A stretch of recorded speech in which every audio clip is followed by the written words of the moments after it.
I'm just going to start. You go after me, okay? Oh, let's keep that. I like that. Ready?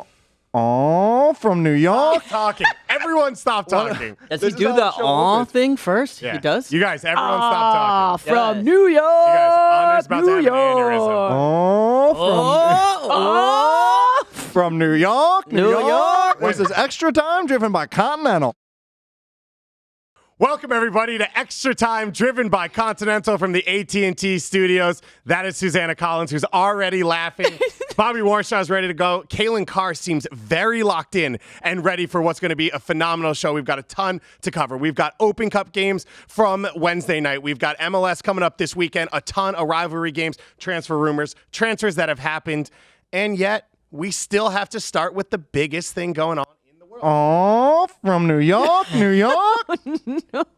So Andrew Weave is that? not here, which means an alarm? apparently all of the children think it's time to take over. We're going to try and control that Wait, to some can we extent. run We that are back? off the rails Can we already. run that back? That was That- amazing. What That's was Bobby that? Warshaw's That sounded like an old-timey. the old-timey radio voice. That's exactly what it was. It's good. Have you never heard that before? Never. That's Do my- you, off the rip, actually agree with Bobby that you 100%. think he does what he's trying to do? Yes. I don't think anyone has ever agreed with Bobby. and Some thinks of us that's- understand New York better than others, David. That's true. Yeah, I'm a big Houston guy. That's where I would live if I had God. my preference.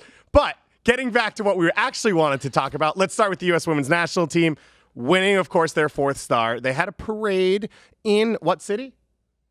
New York, New York. You weren't even ready when I needed it. And you two went. We did. How we were was there. that? We were amongst the people, weren't we, Cam? We were amongst greatness. It was. Oh, we were.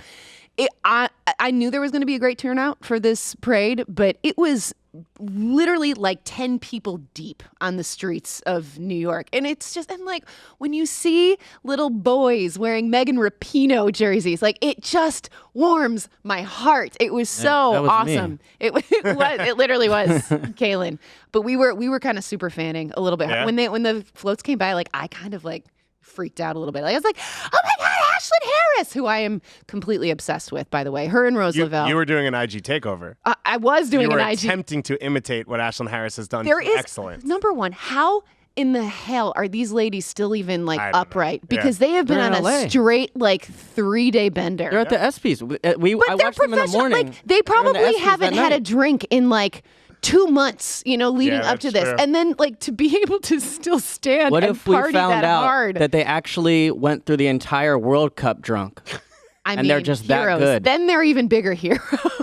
Let's be honest. But the parade was great. It was, just such good feeling Okay. all over the Can I place. step in any here? Can I highlights? step in here for a second? Susannah's making it seem like we were like on a float Oh, with we like know. Rose Lavelle and Ashlyn Harris and the Rose? crew. In my head, that's where we were. We were Calen. like in the back, deep, buried in the back, and we tried to get a super zoom for MLS's Instagram account, but Yeah, there was no special privilege. yeah, it was a little humbling for me. I think I got a wave from Rose, but it was sort of one of those kind of like, what do you call that wave when you kind of twist the arm? Can the I? Queen Can wave. I? The Queen wave, yeah, exactly. My favorite part of the parade, which we did not see because, as Calen said, we were Deep. deep in the back. But Deep. Bobby, your friend Kelly O'Hara runs off one of the floats to get beer Like it. from one of the fans because she tweeted out, "Somebody bring me a drink." And then these like girls showed up with like 2 like massive cans of beer, and she runs off the float, grabs them, gives them a hug, and then runs back on. Suze, I think of that as the 2010 Kelly,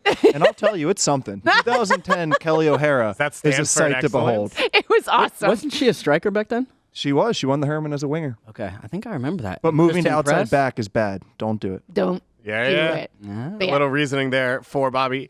Megan Rapinoe closed the whole thing out with one of the greatest speeches in world history. That was off the cuff too. Yeah, it Can was we talk impressive. about that? Like, as somebody who like has to memorize lines and like deliver lines, that is like she just got up there, and I'm like, she can do whatever she wants. She got up literally, after a like, dude who's running for president and Yes! spoke better off the cuff than he did off Like, prepared remarks. She's been used to upstaging certain. That's true. That is true. political Wow. figures. Yeah. That is a comfortable position for her, and she's done it She's very just well. owning everybody right now. I'm- Sure. Yeah. She ended the ESPYs with a quick, I've dropped an F-bomb on every stage for the last 3 days, so I'll spare you guys this one, which I thought was very cool. I just want to point out Classy. what she said to Carlos Cordero. I thought was the best. That was LBJ style politicking, saying we believe in you. You're going to work with us. as they go into the negotiations. It was a little thing that didn't get much comment, but her level of politician knowledge to throw that in there in the middle of the speech, I thought was incredible. So Alex Morgan actually gave a good shout out too at the ESPYs to the NWSL. Oh, the NWSL, and ESPN picking up their rights, so that was kind of cool too. Also, a smart move. So they were literally at the parade on Wednesday morning. Wednesday night, they're in LA for the ESPYs, and they're all like they had like glam squad on the plane, and they all come out and they look like $1 million. And I'm like, I just want to be you guys. Yeah. They had dresses ready for them.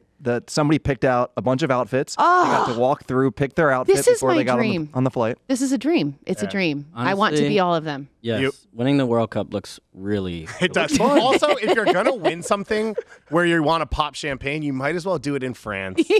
In Champagne. I'm pretty sure they've just been carrying the same bottles around for the last few weeks. It's been awesome to watch. It's not over yet. The Victory Tour coming up in August. Of course, NWSL has games this weekend, so if you're in a market that has one, and if you're not, you can watch on ESPN. Go to a game, check it out, go to the website, get involved. That's where these players play all year, and that's where the best players in the world play all the time, and it's been awesome to watch so far this season. Of course, in classic fashion, the U.S. Women's National Team celebrating the World Cup ending, so CONCACAF had to drop some major news right off the back of it that blew everyone away. They are adjusting World Cup qualifying for 2022. They announced the format for it, so the top 6 teams in the region based on the FIFA rankings go directly into what we know as the Hex, the hexagonal, where they will play home and away series. The top 3 teams in that group, as usual, will move on to the World Cup. The 4th place team will face off against the winner of a group stage into knockouts of the 7th to 35th ranked teams in CONCACAF. All of those teams will be split into 8 groups.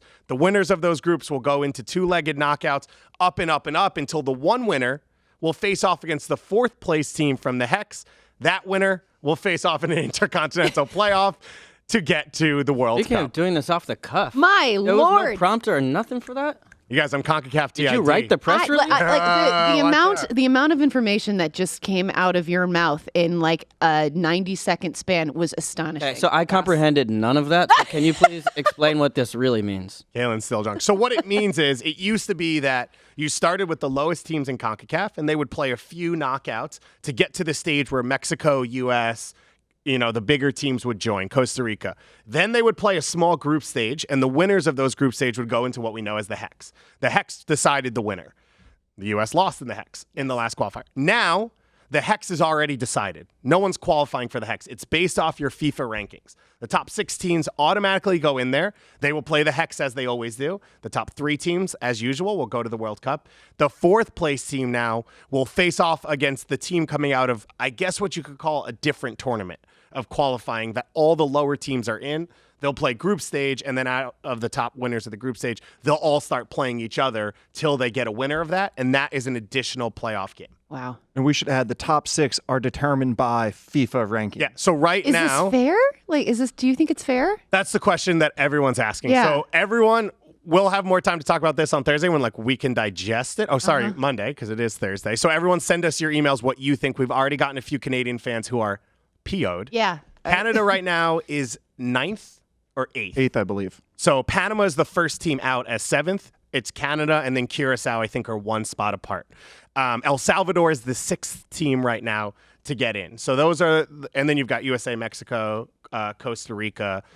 So the bigger teams, obviously, in the Hex already. Is it fair is unclear. One of the things CONCACAF is focusing on is the Nations League, which is a tournament style that they've launched to get more games for the lower teams. So for 2018 World Cup qualifying, in the middle of 2015, there were 7 teams in CONCACAF that were already eliminated. So 3.5 years before the tournament started, they were already basically out of the World Cup, and then they don't have games anymore. So in adding the Nations League, you lose international windows to put on World Cup qualifying. So I think that's the idea for CONCACAF, is to try and give more games to the lower teams while keeping the Hex, which I think was the thing we thought it was going to go away 2 cycles ago, I believe, and people were pretty heartbroken about that. Is it fair? I don't know. Does anyone?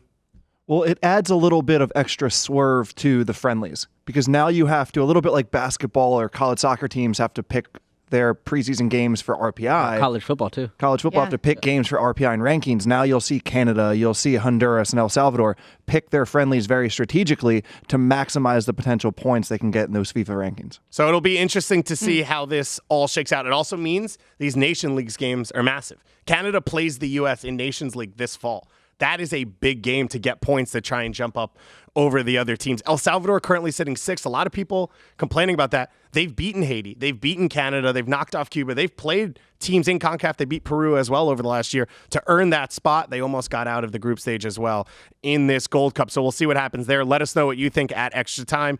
Of course, hit us up on Twitter as well. We'll go through all of that on Monday. It'll be interesting to see what the reaction is, especially from Canada. I'd love to see Canada qualify for a World Cup. They haven't done much to earn it over the last 30 years. So to be that upset, I don't know. We'll see how this works out. The Canadian Championship kicking off for MLS teams yesterday. They face off against Canadian Premier League teams for the first time ever. That was historic. But first, we're going to start with the U.S. Open Cup. Quarterfinals happening on Wednesday night, ESPN Plus. Every game has been streamed on ESPN Plus. Oh, I've for been the watching. First time I've ever. been watching. Yeah, welcome back, Listening, you two. yeah, the smooth excellent job, by the way. stylings of Smooth Bobby and Gus. Smooth is not what we call it. Frenetic, excited, and happy is what we call it. Me and Bobby were down at Exploria Stadium for Orlando City versus NYCFC on Wednesday night in the quarterfinals. Neither of those teams have ever been to a semifinal, and the highlight of the game did not occur on the field, Bobby. The fans behind the Orlando City goal, it went to penalty kicks in this game. NYCFC, in classic fashion, decides to shoot on the side opposite of the supporters section, which had no fans in it, was restricted. And then, Bobby, the exodus began. It was the second parade of the day. The first one in New York, the second one in Orlando. Dash. And we didn't even notice at first. It took us about 15 seconds to say, what is going on? You could see through the concourse, just in between the two levels of the stands, people sprinting from the wall across the 140 yards, but then they were blocked off. So then they get to the corner. They get to that side, but security didn't let them through. Security said, you have to stay in the corner. You can't go behind the goal. And someone overruled. So we're standing up in the press box, and you can see the fans flooding into the one little corner section. They're trying to push all these fans in, and you just see more and more fans coming. It's like, they're not all going to fit in there. And all of a sudden, someone makes the decision to break through, and it was like a flood of humanity. It was one of the best things I've ever seen at a soccer stadium. And they won. It worked. That has to be the reason why. It worked. I've never seen anything like that. When I was watching the highlights and I saw that happen, I was like, oh my! It was really cool. It was really cool, and I give the Orlando fans so much credit for just taking the initiative, being like, you know what? Like we're gonna matter. We're gonna affect the outcome of this, and they did. I mean, geez. Yeah, they were loud. They were intense. A little credit goes to Will Johnson because he started waving them all. Yeah. Whereas, like, someone's going up to him after the game and being like, hey, could you not do that next time? Could you not instigate our fans? It was great. But it worked out. Adam Grinwitz, backup goalkeeper, hasn't started a game in MLS, made 2 saves. Got Orlando through. They will face off against Atlanta United in the next round. The draw occurring in just a little bit, actually, on U.S. Soccer to see who will host that. And then on the other side, Minnesota United knocking off New Mexico United, one of the 2 last USL teams. And then the night ended with LAFC falling at home against Portland. So Portland, Atlanta, Minnesota, Orlando. Those are the 4 teams left. None of them have ever won the U.S. Open Cup. It'll be a historic moment for one of these clubs, but for probably different reasons. Mm-hmm. Who does this matter the most for? Who is this biggest for? Who would you like to see win? Any of those ways you want to choose to answer that. There's so many reasons for different teams. Like, God, you could go so many ways for this. I mean, my initial thought is Portland, just because of the history of that club, and I think it would, knowing the supporters culture there and what another trophy would mean to them, and just kind of add it to their already impressive collection. Like that was what initially comes to mind. But then I'm thinking of Orlando and how they haven't even made playoffs, and it's like, then you get this trophy. I don't know. You can make a case for. Is it kind of so shocking that Portland has never won the Open Cup? Yeah. I mean, to have the depth of history that they have as a club and not have an Open Cup. Yeah. It's just surprising to me. Yeah, that is. But I'm not going with them. I think this is clearly biggest for Orlando. I think they need this the most right now. I think out of all these teams, Atlanta, they got their trophy last year. And then Portland they've gotten trophies. They've been around it. I think they're going to be right in the thick of things, proving with a huge win against LAFC to actually be one of the teams that could contend to go to MLS Cup and potentially win it with the way they're playing right now. I watched this game, and I just could not be more impressed by them. The way they got behind the ball, they fought. They didn't try to go toe-to-toe. There was no chance you could do that in a game like this against LAFC, but they held strong, and they were dangerous on the break. Yes, it was a little bit of a lucky goal or unlucky goal, depending on which side you're on there, with Harvey getting a touch on it, and then Bobasi does a good job of just kind of getting it before keeper gets the feet set. So it was a nice little finish from him. But the king, I'm impressed. I was really impressed by Portland going to LAFC and kind of digging it out. They really created a little bit of a formula of how to go after LAFC. They were very physical with Carlos Vela all game. That's what everybody does now. But you could see a little bit of worry there for LAFC because you saw this last year. They lost at home in a one-off knockout tournament. Again, quarterfinals. They lose at home. Physical play throughout the course of the season, the intricate passing patterns, the pressing, the possession, all that is beautiful and likely why they're going to run away with the Supporter Shield, I still think. But it does pose a question, especially with the new format of one match. Mm. And it made me start thinking about this formula, actually, and this change with the tournament to say, this might not favor the best teams always, because you would think in a two-leg situation, maybe they would be the better team over the duration of both legs. At some point, Carlos Vela breaks through in 180 minutes. Yes, where this is a little bit tricky, where if you can really just button down the hatches for a little bit, try and hit on the counter, and Portland may be the best team suited to be able to go after them in that case scenario. But I lost my train of thought. I'm going back to Orlando because I think Minnesota is going to be in the playoffs. I've picked them preseason. I really like what they have going there with that team. They're playing amazing right now on a real roll, have a lot of momentum, scoring a bunch of goals. And Orlando, to me, still has the most to win. They've never made the playoffs before, and they're so close. That's the beautiful thing about the Open Cup. They're so close to being there. So if they can get through and get a trophy, that would be tremendous for this club. It's kind of the Philadelphia Union story over the last few years, right? Of just, it's one opportunity to get a trophy. By the way, for your Portland Timbers comment, I did some quick research. So NASL teams didn't play in the Open Cup back in the day. And then after NASL, Portland Timbers didn't enter for a while as well. So they didn't start entering until 2001. They were a USL Didn't even team. want to win it. Yeah, they don't even want to win it. Only lame teams like the Seattle Sounders care about winning the Open Cup. That one's for my producer, Chicago Anders. Chicago Fire. Which was one of the things you knew Bob wants to win this. Like, you know from his history that it means so much to him. Let's give a quick shout out, though, to New Mexico United and St. Louis FC, the last two USL teams standing. New Mexico in their first ever year as a team. Everything that's going on in Albuquerque is so cool about that team. I was down there last week watching just stickers, jerseys, flags, scarves. Everyone knew about the team, and you could just go up and talk to random people. Also, having Meow Wolf on your jersey is pretty cool. They knocked off Dallas and Colorado on their run. They played all of their MLS teams away. Took a 1-0 lead against Minnesota. It's pretty good. Lost 6-1. That's less good. But things happen. And then St. Louis beat Chicago and Cincinnati. And then falling to Atlanta United, they only trailed 1-0 in the final 80 through the 80 or so minutes before the penalty kick that Joseph put away. So shout out to those two squads for their run. It's been fun to watch USL Championship this year. More clubs coming in next year, so keep your eye on that one. And then the Canadian Championship, as I mentioned, first time ever Canadian Premier League teams facing off against MLS teams, and both of them drew. What else do you want? What more? Are you not entertained?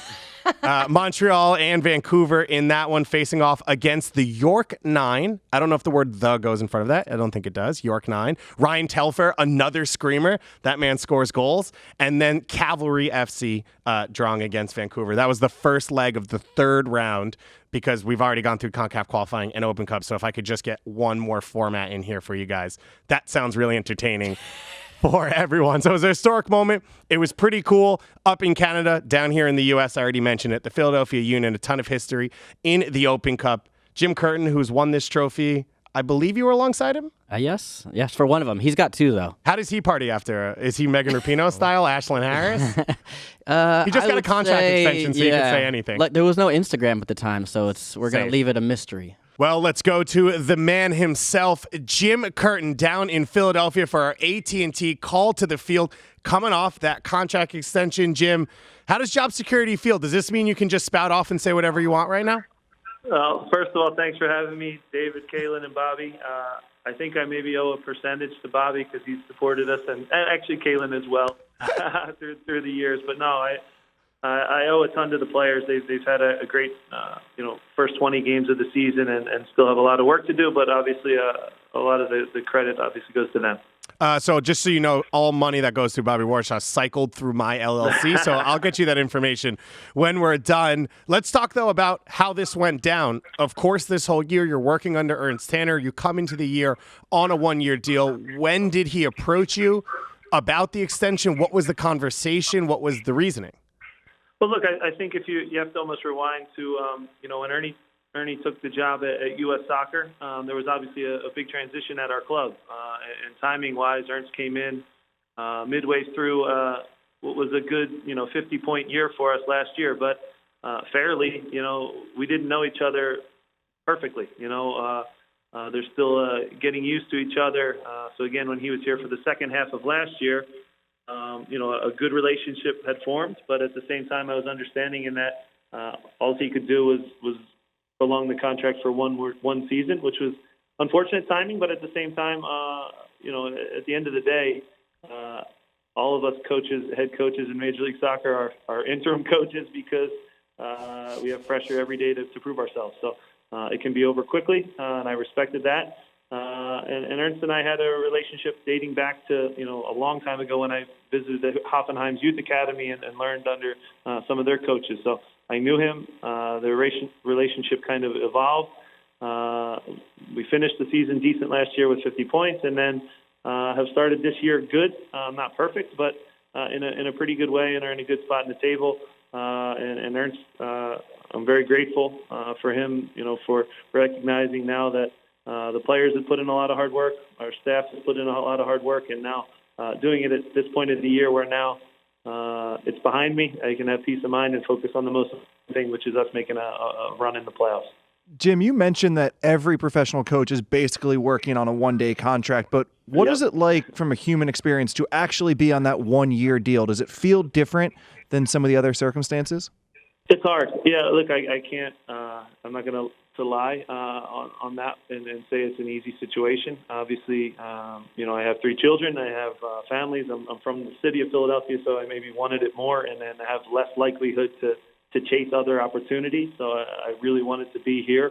And again, I've learned a lot along my way. I'd say the trajectory of coaching in the youth academy gave me a ton of perspective. I could try new things with young players. I learned a ton working with both boys and girls in the Union's Youth Academy of all ages. And then, was lucky enough to be an assistant coach and eventually a head coach. And I think at each level you learn a lot of what to do, but maybe more importantly, what not to do and what to say. So, only having the one-year security, though, is difficult for sure.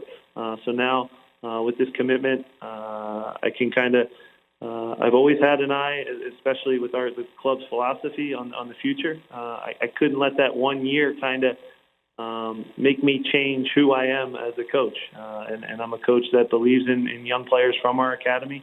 I still wanted to put them on the field. I'd be doing a disservice to myself and what the club stands for if I changed and was selfish and just made decisions based on getting the next result. And you kind of have to have a longer scope on things, but obviously now a little more security does go a long way.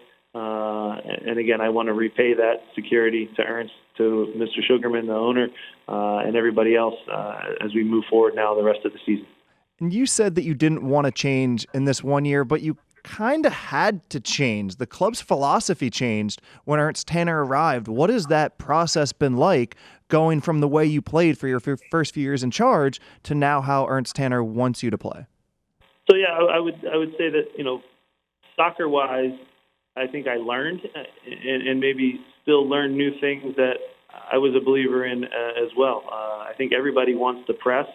So when I say I didn't want to change, it was more from the standpoint of philosophically, I still believe in young players. That doesn't change what formation we play or what style we try to play. So I think I I think you guys touched on it a lot last year. We were a team that was very, very good with the ball, and maybe didn't score our chances perfectly, but we were very good in possession. And when Ernst came in, he recognized that and didn't want to do a complete change and completely run from that side of things. What he did implement, and what I have grown to really like, is how you press teams based on the opponent, where you press on the field, which traps you set in terms of pressing cues where you want to win the ball based on their weakness and maybe their weakest player on the field, and doing that game in and game out. And that in turn has helped us kind of enhance what we were already good at, which was keeping the ball. So now we win the ball higher up the field. Statistically and data-wise, us, LAFC, are some of the teams that win the ball as close to our own goal as possible, and that's no coincidence that good defending and that good maybe principles that we took from Ernst and Red Bull has led to us being towards the top of the league in terms of scoring. So I think I've evolved in terms of how I see the game, with Ernst's leadership and the different ideas that we've taken. But certainly there was an adjustment period for sure. It took a little bit of buy-in from the players in preseason.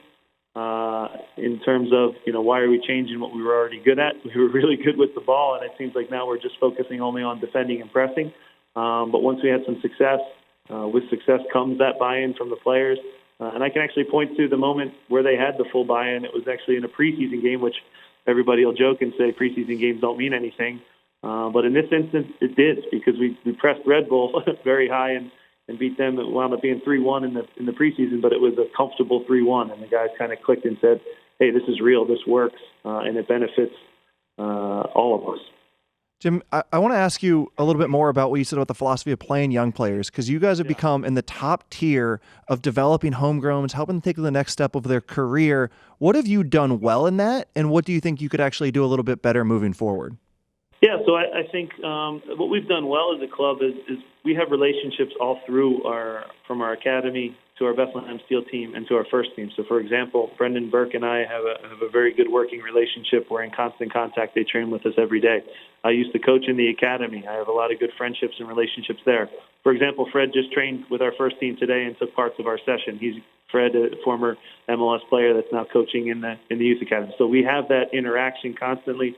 That dialogue where we're pulling academy players up and seeing how they sink or swim with the first team, or maybe if they're ready to make a move to playing minutes with the Steel, and then ultimately signing them. So I think that communication and having worked at every level within the club has helped me and is one of our real strengths. I think the next step, though, for the club, and it's a big one, is and again, sometimes people take this the wrong way and they think it's just we just want to sell off all our best players, but we have to sell our first homegrown. You're seeing really good performances from our guys, from Trusty, McKenzie. You've seen now Brendan Aronson take a big role, Matt Freese in goal this year. So we've taken big steps that way, and they're playing a lot of minutes, Bobby. But now the next step is can we cash in on the open market and now sell one of them for a couple of $1 million and invest that back into the club? Maybe that's with a big TAM player, a DP player, or investing that money back into the academy. I think that's a process that takes time for sure. I think Dallas is maybe ahead of us in terms of just how long they've been doing it. Red Bull would be another one that's been doing it well. But I think that's our next step as a club. People forget we're still kind of the newer kids of the block in the academy, and I think the job that Richie Graham and our academy has, and I think you've been out to the school and the work that they've done there is incredible. And that's where I think we have a real competitive advantage. Our school I put up against any institution in the country in terms of the academics that the kids are getting, and obviously the soccer education as well. Well, Jim, we appreciate you taking the time to join us on a festive week for you. Congratulations once again from us, from everyone at Major League Soccer. We've looked forward to watching more of your team play throughout the year. Sitting in first place in the Eastern Conference right now, the Philadelphia Union, Jim Curtin signing a 2-year extension under that club to coach his hometown club. Jim, congratulations. Thanks so much for taking the time. Thanks for having me, guys, and keep up the good work. Congratulations again to Jim Curtin on his contract extension. This Philadelphia Union team has been one of the most fun to watch this year over the last few years, so it's exciting to see Jim keep going. And just a good guy. He's best. Like, love him. No one else, no other coach would be friends with me, so I need Jim Curtin to stay in the league, especially Bobby here. He needs his long time conversations. Moving on, in the Eastern Conference, big moves already being made. The transfer window opening up on July 9th on Tuesday, so teams now officially can bring those players in and start using them in Major League Soccer as well as in Canadian Championship and U.S. Open Cup. The New England Revolution signing Gustavo Bou, like bow and arrow. I think that's right. From originally Argentina, but coming to New England from Club Tijuana in Mexico. The rumor sounds like $6 to $7 million, which would be a top 15 signing expense-wise all time in Major League Soccer. 29 years old, scored 10 goals for Tijuana last year, has scored 10 goals the last few years for a couple different teams. But Bobby, we know Bruce Arena, he was going to come in, take it slow, figure it out. Then all of a sudden they hit the ground running, and now he's making a massive signing. Yeah, and it's a lot of money to spend on a 29-year-old. We should start there. I mean, he's a very good player, and we'll get into that, but it's a big transfer fee for a 29-year-old who you probably will not be able to move on for anything close to that. This, you would think, is the final big moment of his career. As a player, I used the word crafty when I went back and watched some of his games when I watched him in Liga MX. I asked my friend John Arnold, who covers Liga MX for Goal.com. He used the word sneaky. You think he's going to go run behind, he checks. You think he's going to check, he takes off. He's not slow, but not fast. I would say he's similar pace to Juan Agudelo, which I think of as, yes, you're quick, but you're not quick in striker terms. You're just kind of quick enough to be good enough to be a striker, if that makes sense. He can play central, he can play wide. I don't think it changes how the Revs go about their game. They've gone back and forth between a 4-4-2 and a 4-2-3-1. So I would expect him to either play up top or wide, depending on how Bruce Arena wants to go about it. Teal Bunbury has played that center forward position. He's played it pretty well since Bruce took over. Maybe you don't want to lock yourself into that, and so you go out and make a signing, but it's an interesting, I guess, statement of intent from Bruce Arena or from the New England Revolution in his first signing being kind of a win now, 29-year-old who's got to hit the ground running type signing. But that's exactly what we were talking about. I mean, like as Bobby said, like this is a 29-year-old guy. It's not like he's a 24-year-old kid. Like it's definitely a win now situation. But that's what Bruce Arena does. Yeah. Like that's his mojo. So and the thing is, I'm not sure. I don't know how it's going to fit in with, you think about like Carlos Heel up front and Teal Bunbury playing well. Like will this actually come to fruition? It's great. It's cool. Like he's a good player, but I'm kind of like, I don't really know if this was the best move. One other point to add too is 3 reference points for you. Players who came for big money from Liga MX. 1, Maxi Morales. 2, Raul Ruidiaz, and 3, Brian Fernandez. There have been others who haven't been that successful, but those, if you're the New England Revolution, if you're their fan base, those are the 3 reference points you're hoping to match with this signing. And Calen, the fan base is the big thing where it's been tough for a year or two, and now they got a new coach, they got a new GM, same guy in both. They're starting to win some games, and now they make a big signing, a signing bigger than anything they've made probably since Jermaine Jones. It's at least, if anything, on the field, off the field, it's a boost to that whole community. Absolutely. But I think it's kind of funny because I think we may be trapped a little bit in this idea of what an MLS signing should look like now, where we're saying, like, if it's not 21 to 24. It's not Miguel Almiron. It's not going to, that's not a great signing. But 29 is not ancient by any means. This guy could be around for the next 3-4 years, no problem, at his prime, his peak, to be able to really do some damage for them. And yes, Bruce didn't come there to do a 20-year, 10-year project, right? Like, he is an experienced veteran coach with championship experience that you're bringing in to get to the playoffs this year. And they're already showing they're trending that direction real close right now. This is the type of signing where before you say, okay, maybe Teal, does he tail off in the playoffs, or as you get closer to it, do you need somebody to push him? Do you need someone to rely on for goals?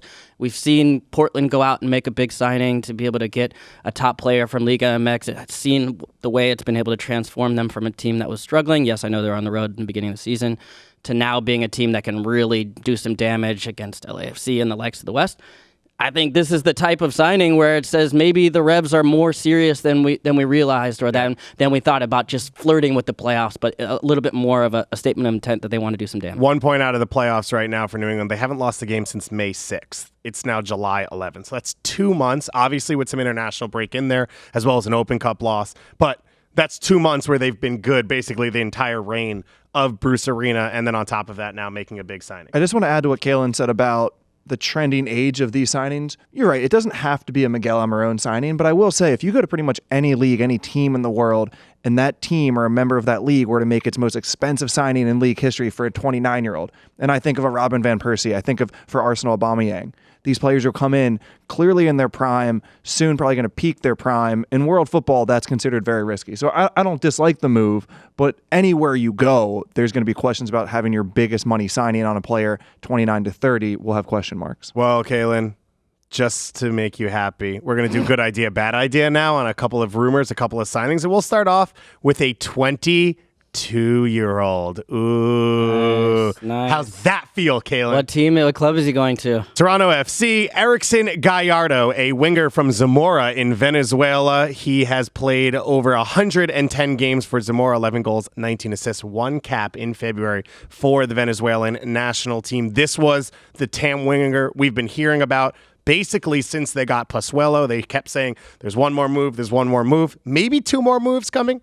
We'll get to that in a second, Bobby. Good idea, bad idea here. Good idea. This is exactly what Toronto needed. They're so good down the middle with the addition of Omar and Michael and Pozuelo and Josie, but what this team has been missing, and it was hidden because they had Jovinko and they were so talented, this team has not had real width or real pace from wide areas in 4 or 5 years, and it seems to me that Greg Vanney would like to play something other than the 4-4-2. He would like to have width to his game plan, and that's what he's getting with Gallardo, a player who is fast, who can play wide, who can stretch teams both vertically and horizontally. It's been tough running for Toronto FC. They will get Josie back. They'll play Montreal this weekend, so a nice rivalry game to get back into it.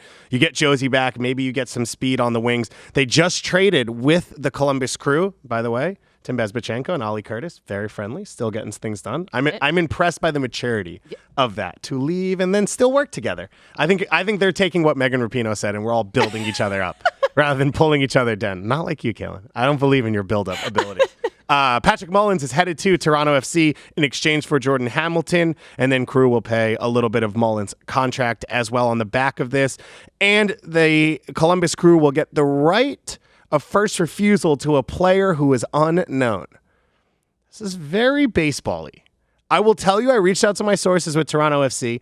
They said that the player was named David Gass, so I think they were messing with me because I don't remember getting a legitimate contract offer from Toronto FC when I moved overseas, but that cannot be confirmed. On top of that, for Columbus Crew, they traded Robinho, who they signed this offseason, to Orlando City. The number for how much Columbus is getting in return in TAM is still up in the air. Obviously, Orlando says less and Columbus says more, so maybe we'll land somewhere in the middle. So some moves being made by Tim Bezbatchenko, but because of these moves, there's rumors out there that Toronto FC has room for one more TAM signing.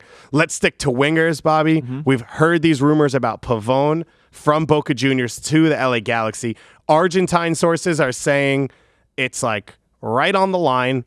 I don't know how many Argentine sources know about how many designated players are allowed on an MLS roster. Good idea, bad idea, and is this even possible? Love this idea. Is it possible? You're right. They would have to figure out what to do with Roman Alessandrini, maybe extending his contract so that they can buy him down with TAM. Do they try and trade him? But if they can figure out the DPs, it seems to me if Pavon is available for a price that you can afford, and the number I heard was $12 million for 50%, which would put his overall valuation at $24 million, which all in would make him the most expensive signing in league history. You have to go for it. He was a player who was, and correct me if I'm wrong here, David, the brightest young star in Argentina just 12 months ago. He was the breakout player of the World Cup for them. Yeah. I mean, it seemed like this guy was going to end up at Manchester United, Real Madrid That's in what 12 he thought months. too. So if you're going to say that you can get him to Los Angeles Galaxy for only a $24 million valuation, you have to jump on that. I understand the risk, but it's one of those things, business-wise, it's worth going for. Calen, is part of the risk that he thought he was going to be at Man U, and what's he going to do mentally when he shows up to the LA Galaxy? Like the PT Martinez. Ooh, you said it. I didn't. No, I would not worry about that. If you can get a player that quality, plus you also have Plus, a he's manager. 23 years old, which you love. Yeah, there You go. also have a manager that I would trust to be able Sure. to bring him along. If it similarly to the way you saw Tata Martino being able to take some of these young players from South America and bring them up to MLS as a way to get to Europe, I think Schelotto could definitely provide that same type of credibility coming from Boca, and then being able to use his connections as well abroad to say, hey, come here, play with Zlatan, score some goals. It's a big market. You're in Los Angeles. We've got a real team near the top of the West. Come for a year or two. It's not maybe a long time signing, for the next 10, 12 years. Right. But it might be one that could definitely be worth it. I agree with Bobby. If you got a chance at this one, you have to take that swing. It's so cool to hear Schelotto come to MLS. Apparently, he spoke with Valeri when Valeri chose to come, and then spoke with Almiron as well. Now he's going to bring ambassador. Pavon. Pavon's going to talk to people, and this is how it all rolls, guys. Friends Love being 'em. friends, and everyone turning on around. It would be awesome to see this player come to MLS. We'll see what happens. I just want to point out the trickle up that's been happening. Valeri led to Piatti, who is a little bit higher on the pecking order in Argentina. Valeri led to an Almiron, who was a little bit even more of a brighter star, which led to, I don't know if Barco's in that, maybe Barco's in the Almiron category, which leads to PT Martinez. You can just see over the last 6 or 7 years, one rung up the ladder in terms of those prospects and those players. And now we're basically living in Argentina, and it's heaven for anyone who likes steak or red wine. And It's been Malbec, fantastic. yes, exactly. Although, if you're talking to Dome Torrent, don't talk to him about wine. Apparently, him and Gio Savarese had an argument about red and white wine on the field. I'm going to be honest with you, David, that was not actually what the argument was about. Oh, really? You don't think at halftime of a professional soccer game they were talking about wine? Shocking. Interesting enough, Robin Laud, a 26-year-old Finnish center mid, left winger, 33 caps for Finland, currently in Spain with Sporting Gijon. Did play in Greece with Panathinaikos, so shout out to Andrew Wiebe. That's my Andrew Wiebe reference for the show, by the way, because he's on vacation in Greece. And happy birthday to Andrew. I hope he's not watching or listening to this at this point. He's on a private boat sailing around the Greek Isles Today's for his like birthday? 10 days. Yesterday. But in Greece, so I think Greece is 24 hours ahead and behind whatever you choose. Jeez. That's how it works, yes? Bad No. So enjoy that one, Andrew. But you mentioned Minnesota. You like what they're doing, bringing in a 26-year-old TAM signing. That's a, once again, win now signing. That's a guy who's going to play today. You've got Darwin Quintero. You've got Kevin Molino. But clearly Minnesota knows you got to make the playoffs in 2019. You have to make the playoffs in 2019, and Adrian Heath needs to make Yeah. the playoffs in 2019, and it is kind of that do or die situation for them right now. But they've won what, like 7 games in a row, including the U.S. Open Cup Yep, game. they're Flying. They're flying. So I love this. Anything that they can do to keep bolstering that roster, and you get guys like Quintero getting hot now. Like that's bodes very well for the Loons. Mason Toy scoring a couple of goals yes. as well, but Laud could step in, could push Quintero wide, something like that. You could see a little bit of a different look, but that doesn't seem to be a negative thing. As Quintero felt like got in a funk, now he's breaking back out. It might be what he needs. Let's get into the total rumor section here, guys. This is my favorite thing that's happened in the last week. This is Anfield, which apparently is a blog. These are your people. This is on you. Oh, Everything God. that's about to happen. We is on can you. agree It's we all would trust my it more if it was This Is United. Nice. That's a more trustworthy blog. Cool. Not Ed. Your British accent's much better than Bobby's. Dani Alves. I'll go full scouse on you guys. I swear to God. Dani Alves. Not sure you guys have ever heard of him. Brazilian. Technically plays fullback. Is I this believe. like the Rubinho this is a Rubinho situation? This is a different Rubinho? Yeah, there's a different Rubinho. So Dani Alves, the Dani Alves, 36 years old, just won Copa America with Brazil. Apparently Liverpool wants to sign him as a backup fullback, but This Is Anfield is worried because they interviewed Kleberson, who's a Brazilian legend and currently part of the Philadelphia Union Academy staff. And Kleberson said, I want to get Dani Alves to join me in MLS. He's a phenomenal player with amazing quality. Done. Over Ray Gaddis? Are you kidding me? Show some respect. Back to my king. You're right. Top of the table, Philadelphia Union. 36-year-old right back. Nah. Guys, this is such a Philadelphia Union signing. They always go out and get Brazilian veterans. Close your eyes 1 second. Close your eyes, David. Envision this. Just don't hit me. Dani Alves at right back. Ilsinho at right wing. What more could you want? For opponents who want to attack down the left wing, I think they would agree with you as well. There'll be acres of space. So do I have to even say this? Good idea, bad idea? Weird. Weird. Yeah, plus. just odd. A Just plus. odd. Strange. Bizarre. It's just a match made in heaven. It's But even hey. Philly building through the academy, signing Dani Alves. Ashley I Cole wouldn't came hate here it. I for wouldn't like hate a it. buck and some change for Sure. like 4 years and was awesome. It's So, intriguing. Yeah. Yeah. The banks of the Chester River, very similar to living in LA, like Ashley Cole did. We'll see we will keep you guys up to date every single episode of Extra Time about what's occurring in the Dani Alves Philadelphia Union saga. We promise on that one. A couple other quick rumors. Renato Tapia's agent says that he has MLS offers. I wrote an article saying which Copa America players I want to see in MLS. Renato Tapia is in that. I'm pretty sure that's what his agent's talking about. Which You're the one that started the rumor. which, if true, would be amazing, but a very good Peruvian defensive midfielder who could fit on most teams in MLS. And then one last one here. Nacho Piatti, there are rumors that a different Argentine team besides San Lorenzo wants to bring him back to Argentina. And Susannah, Montreal has said no. They said, not only no, we have an option on a deal for 2020. Nacho Piatti is here for 2020. Didn't like 4 months ago he said this was his last year? He basically said goodbye to Montreal. Said au revoir. I mean, au revoir. Do something like that. I'm still in my like Paris mode here. I don't know. This is weird to me because like he's 34. Yeah. 34 years old. He's played in 5 games this year. I mean, it's something like that. I mean, like injuries have to be a massive concern surrounding Nacho Piatti right now. And so like if you're Montreal, are you thinking like, you know, is this still the guy that we can build this team around? If he's not, I mean, he's literally played like no games this year. So I don't know. I mean, if you can get some money for this guy, I'm like, you know, Yeah. just potentially. I mean, I love him. Like, Would I you love. Elsinho him and be like, you only play 15 minutes a game when we need a goal?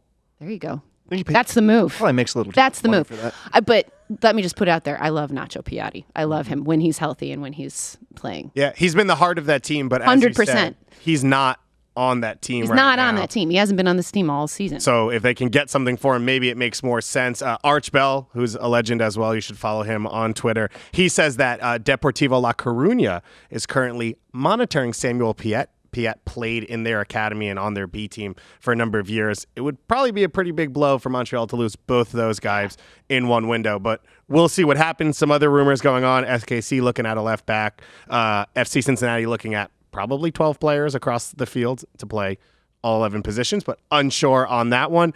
Non-MLS, but U.S. soccer. It sounds like Tyler Boyd will go to Besiktas. Come to Besiktas. Besiktas. I think we just want to say that. I don't think we have anything to say about it. Besiktas. There was rumors that he might come to MLS. Does anyone feel strongly that he's not? What's Kyle Laren's status? He is going on loan to Belgium for the year. There was rumors, I think, that Vancouver was actually going to try and bring him in on that loan, but it ends up that he stays in Europe and he's going to Belgium, which has great food. So it's not a bad move for him. Moving on here for the weekend, we've got an incredible weekend of MLS action. Friday, Saturday, and Sunday. 3 games on Friday, and then an epic doubleheader on Sunday. Seattle Sounders hosting Atlanta United on ESPN at 3:55 p.m. Eastern Time. Yes, that is correct. 3:55 p.m. Eastern Time. These two teams, when you think about Major League Soccer, in its next era, you think about the Seattle Sounders, the team that maybe helped push it to the next level when they came into the league, started selling out CenturyLink Field, got those crowds, got players like Freddie Montero in their prime to come to that team, the fan base they have, and then it was taken to another level by Atlanta United just right after that, just a few years ago. And they have put Major League Soccer, I think, on a new pedestal of where you stand in the world for transfers, where you stand in terms of relevance for fans, for media, all these things. These maybe are 2 of the biggest clubs in Major League Soccer, and we're going to see them face off on Sunday in Seattle. Could be an MLS Cup preview as well. You never know. Bobby, when you look at these 2 teams going head-to-head, what do you see? Well, I just want to go back to what you said about their stature within the league, because we've talked about the players that changed the paradigms in Major League Soccer: David Beckham, Miguel Almiron, Alphonso Davies, and Jovinko. I think there's also 4 clubs that changed the paradigm. They fundamentally changed the way Major League Soccer went about its business and the way it was done on a daily basis. The LA Galaxy, with David Beckham, with the stars they brought in, they raised the level. I think number 2 was Seattle, because their fans set a new bar on what could be expected and what should happen with fans. I think number 3 was Atlanta United, because they took the spending and the investment to a new level, and they said, if you want to keep up, you need to invest with us, or you need to find ways to raise money, homegrown players probably, to therefore keep up with us. FC Dallas might be the next one.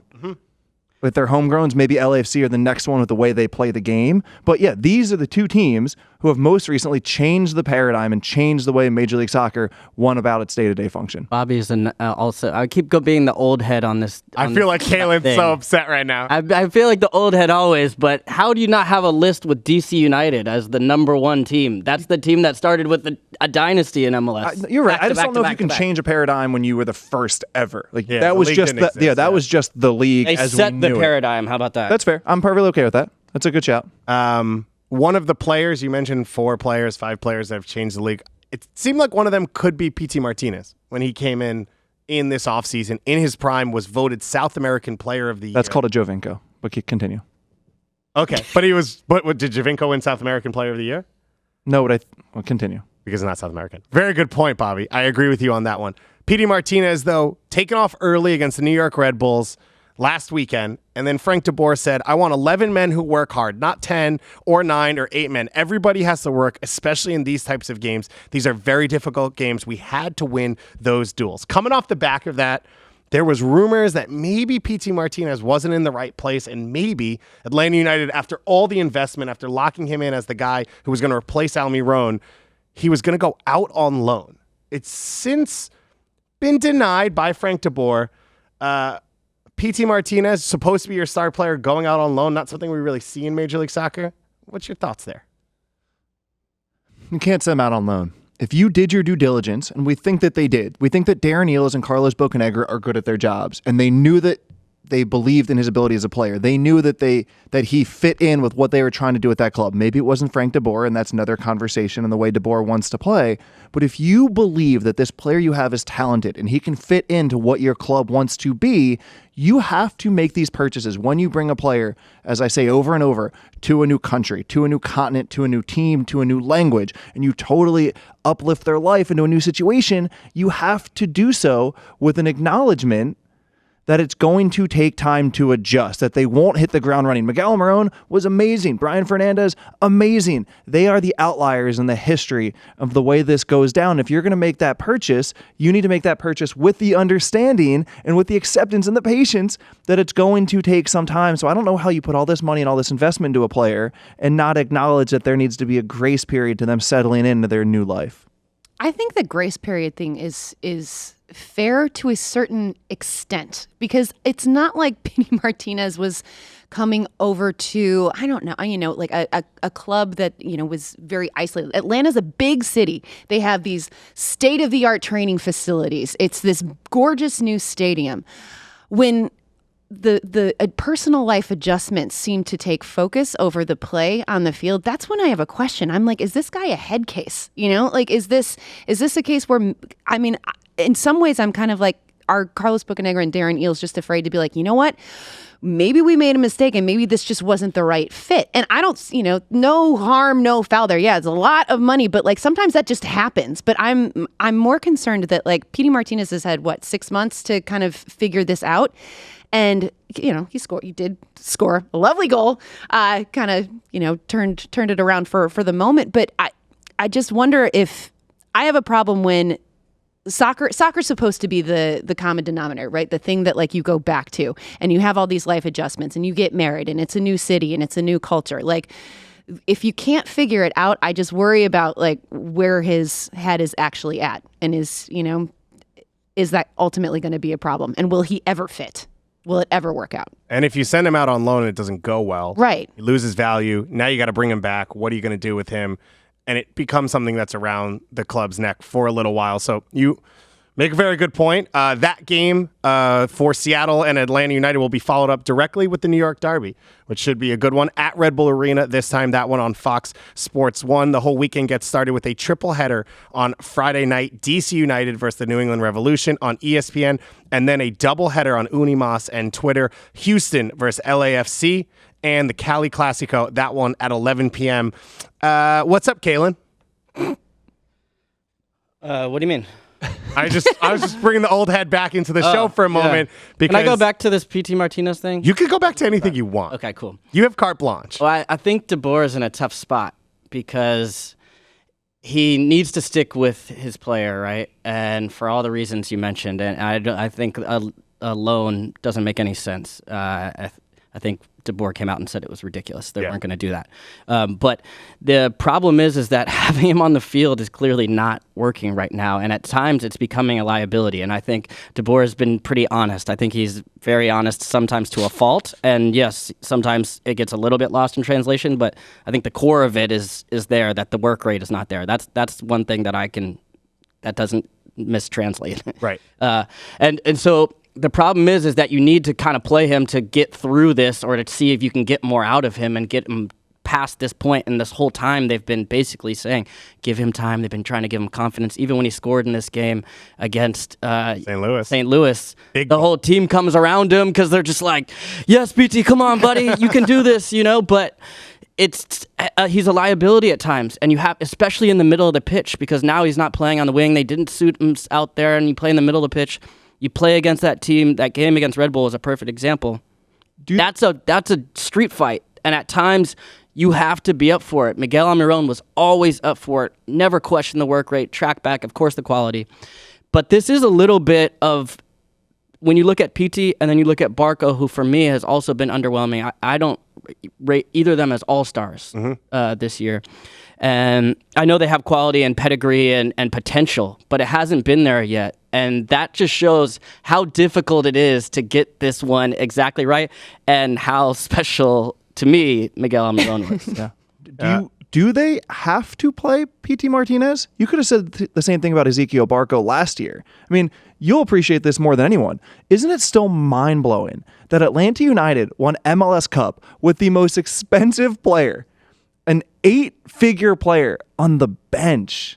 I mean, could they do the same this year if they were to start Joseph up top with Barco on one side, Villalba, or maybe Gressel on the other with other players in the middle? Do they have to start him? I don't know. We're going to find out. I mean, LAFC, they got rid of Horta. They spend money, and to both those clubs, the price tag is not really, that's not really an issue. Right. Yeah. They've got the money to spend, and now LAFC can add another DP. But for them to get the best out of this club, the team, they need him to play better. Yeah, they won't be able to get to the place they want to, which is back to MLS Cup, unless PT Martinez can get unlocked and get playing well. Well, we'll see what happens that Friday night. Houston, LAFC, and the LA Galaxy, of course, San Jose, Cali Classico. Last time San Jose won it at Stanford Stadium just a week ago. Now this one in LA. And then on Saturday, 7 games starting with TFC versus Montreal, 7:30 p.m. on TVA, and TSN4 up in Canada for a rivalry game. But Susannah, you're going to go somewhere else for the game you're going to watch on Saturday. You're sticking to your Minnesota United guns. I'm so into Minnesota you're all right in. now. I think, I went to Allianz at one time, and I'm just like, oh, this is just, it's dreamy. So this in. is your FC Cincinnati for Weeby, because he went into March and now he's in love. Yes, exactly. Got That's it. Now they're playing Dallas. They're 4-5 in the standings right now, and I believe we said it before. Minnesota's won 7 games in a row, and I want them to make the playoffs this year. I predicted they would make the playoffs at the beginning of the year. So now they have to. And now they have to because I said it, and I'm just so on board. And I really. And Dallas is a quality team as well. So I like the little battle there in the standings that they have. But I want this run to continue for Minnesota. I'm into it. Everyone else feel good about that? Yeah. Everyone locked in on Minnesota now? I'm all in. I'm looking at this LAFC Houston game though. I think that's the one for me. You're gonna go back again on me. Yeah, what do you mean? I already passed over that one, and now you're going back. Oh, did you? That's your thing, Calen. Sorry. No, stick to your brand. Sorry, I don't read the rundown. You got that hat on backwards. Do your thing. Houston can't win a game on the road. Doesn't matter. They're second best home record behind LAFC. LAFC on short rest. Houston, dangerous on the break, can get on the wings. I think LAFC, their outside backs can get hurt, especially that matchup with Elise on the right-hand side. I think that could be a good one for them. But I think LAFC is going to be upset after they don't lose much. I think it's the second only home loss. But they only have 45 hours in between the two games. Yeah, but I think that's going to be a good game. I don't know. I can't pick against LAFC after a loss. And I think Houston knocked LAFC out of Open Cup last year.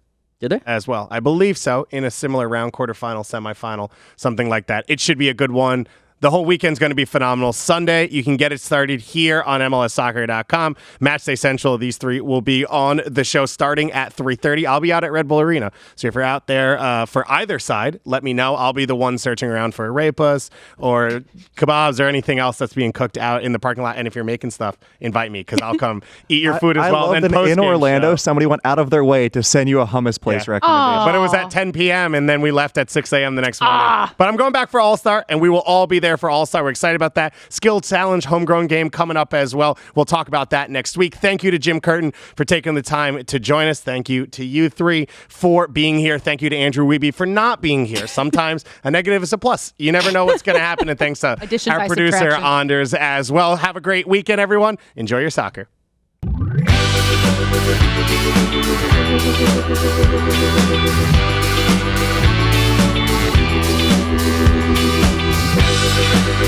back.